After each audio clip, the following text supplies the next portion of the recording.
Marcus wiped the counter for the third time, though there was a speck of dust left on it. His hands trembled slightly, not from exhaustion, but from hunger. He hadn't eaten since yesterday's leftover bread crust, and his stomach had long stopped growling. Hunger, he had learned, was like pain. You could train yourself to ignore it. What he could ignore, though, was the sound of the doorbell chime as the morning rush began at Bean's Corner Cafe, the small, dimly lit coffee shop where he worked from dawn till late night. To others, it was just another morning.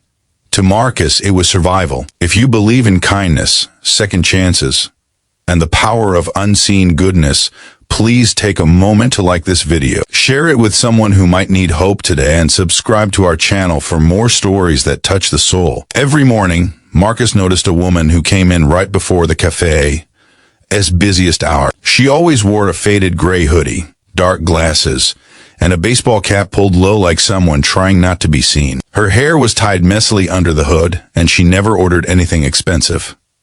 Just a small black coffee, no sugar, no milk. She'd sit by the window, scribbling something in her notebook while occasionally glancing at her phone. Most customers never noticed her, but Marcus did. There was something strange about her presence, something heavy, as if she carried an invisible weight that she was trying to hide under her silence. She never gave her name, only left exact change, always with trembling hands. Marcus didn't ask questions. People came and went with their stories. His job was to know them. But one rainy morning, when she walked in completely drenched, shivering from the cold, Marcus could stop himself. He offered her a towel and a small croissant on the house.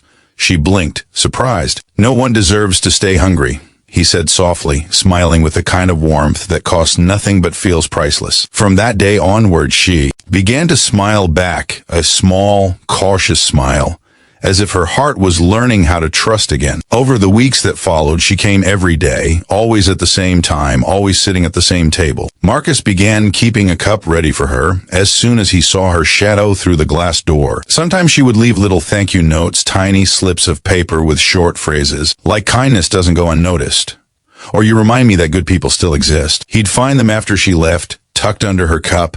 He'd smile every time, pocketing them like treasures. He didn't know who she was or where she came from, but something about her presence made his long, hard days a little easier to bear. Marcus was 27, but life had aged him far beyond his years. His mother's medical bills, his late father's debts, and his younger sister's school fees had forced him to abandon his dream of becoming a chef. He worked double shifts, slept in a small storage room behind the cafe, and sometimes helped clean after closing to earn a few extra dollars. Yet despite it all, he never lost his gentle nature. The regulars adored him for his politeness, his patience, and his habit of slipping an extra cookie to crying kids. One cold winter morning, Marcus noticed the woman didn't show up. The clock ticked past her usual time, and his eyes kept darting to the door. The cafe felt emptier without her there. Days turned into weeks, and he tried to tell himself she had probably moved on or maybe found another cafe. But he couldn't help missing her quiet presence, her notes, her soft thank you whispered through a shy smile. Then, one day 3 weeks later, she returned.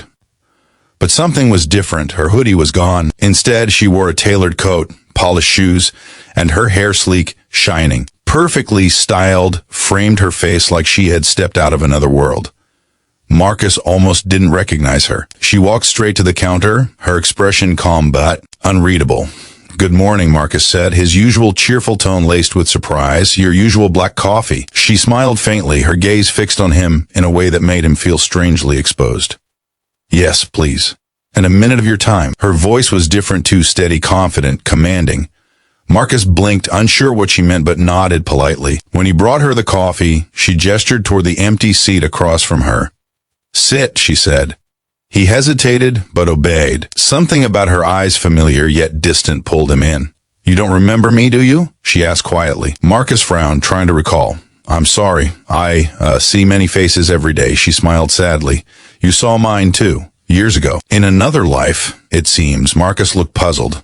She took a deep breath, her fingers tracing the edge of the cup. "5 years ago, you worked at a small diner near Maple Street, right? You used to serve breakfast to students from the nearby college."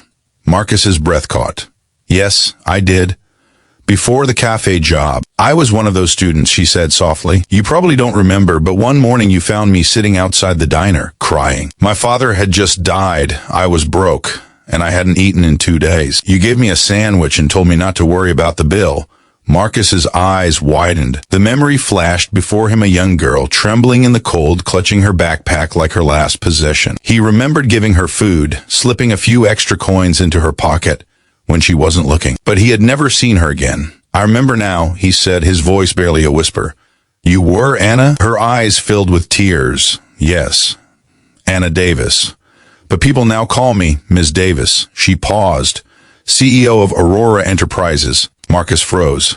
Aurora Enterprises, the name printed on the elegant brochures that sometimes arrived at the cafe, the multi-million-dollar company known for its luxury hotels and global reach. He couldn't speak. The girl he once helped out of kindness now sat before him, a woman of power, wealth, and grace. Anna looked at him with a mix of gratitude and sadness. I used to come here every morning in disguise, she confessed. I was tired of fake smiles and people who only saw my money. I wanted to feel human again, to remember what kindness felt like without price tags. And every morning when you handed me my coffee with that same warm smile you gave me years ago, I remembered that moment outside the diner. I remembered how a poor waiter fed a stranger without expecting anything in return. Marcus swallowed hard, his chest tightening. I was just doing what anyone should, he murmured. No, she said firmly. Not anyone. Most people look away, you didn't. Tears glistened in her eyes as she reached into her bag and placed an envelope on the table. I know you've been struggling, she continued. Your cafe manager told me you live in the back room and that you gave up your dream of culinary school to take care of your family. I wanted to repay what you gave me that day, not the food, but the hope. Marcus stared at the envelope, unable to move. Inside, he found a letter of recommendation signed by Anna herself.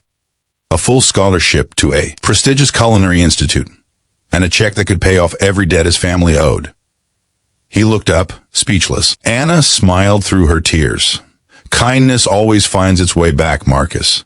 It just takes time. The cafe seemed to fall silent around them. The sound of clinking cups, chatter, and footsteps faded as Marcus felt tears blur his vision. He wanted to thank her, to say something meaningful, but his throat ached with emotion. All he could do was whisper, "Thank you for remembering me."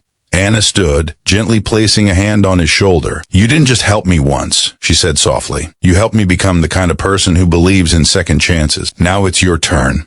She smiled a smile filled with memories, gratitude, and closure, and walked out, leaving Marcus sitting at that same table where she once sat, staring at the sunrise through the glass. Weeks later, the cafe staff gathered to bid farewell to Marcus as he packed his apron one last time. He was heading to New York to begin his culinary training. For the first time in years, he wasn't afraid of tomorrow. He carried with him a worn-out notebook filled with recipes, a heart full of gratitude, and a single note he kept folded in his pocket, the last one Anna had left behind. It read, "Never stop being the person who believes in kindness.